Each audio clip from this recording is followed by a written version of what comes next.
ICC December মাসের সেরা cricketer হয়েছেন ভারতের fast bowler Jasprit Bumrah. Border Gavaskar ট্রফিতে দুর্দান্ত বোলিং করে এই সম্মাননা অর্জন করেছেন টেস্ট র্যাঙ্কিংয়ের সেরা এই বোলার। বর্ডার গাভাস্কার ট্রফিতে 3বার ফাইফার সহ 5 টেস্টে 32 উইকেট নিয়ে অসাধারণ বোলিং নৈপুণ্য প্রদর্শন করেছেন বুমরা। এর মধ্যে ডিসেম্বর মাসে 3 টেস্টে নিয়েছেন 22 উইকেট। এমন বোলিং করেও দলকে জয় উপহার দিতে না পারেননি এবং ভারত এই 3 টেস্টের 2টিতে পরাজিত এবং একটি ড্র করেছে। তবে বুমরার বোলিং গড় ছিল 14.22, যা তার দুর্দান্ত বোলিং নৈপুণ্যই তুলে ধরেছে। সিডনিতে শেষ টেস্ট ইনজুরিতে পড়লেও 2024 সালে 13 টেস্টে 14.92 গড়ে 71 উইকেট নিয়ে অসামান্য পারফরমেন্স করেছেন এই মাস্টার ক্লাস। ডিসেম্বরে মাস সেরা হবার পথে বুমরা পেছনে ফেলেছেন অস্ট্রেলিয়ার অধিনায়ক প্যাট কামিন্স ও দক্ষিণ আফ্রিকার পেসার ড্যান পিটারসনকে।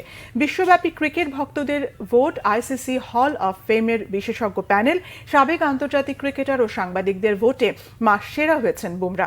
এ নিয়ে দ্বিতীয়বার আইসিসির মাস সেরা হলেন বুমরা। এদিকে ভারতের স্মৃতি মান্ধানা ও দক্ষিণ আফ্রিকার এম লাবাকে পেছনে ফেলে ডিসেম্বর মাসে সেরা নারী ক্রিকেটার হয়েছেন অস্ট্রেলিয়ান অলরাউন্ডার অ্যানাবেল সাদারল্যান্ড।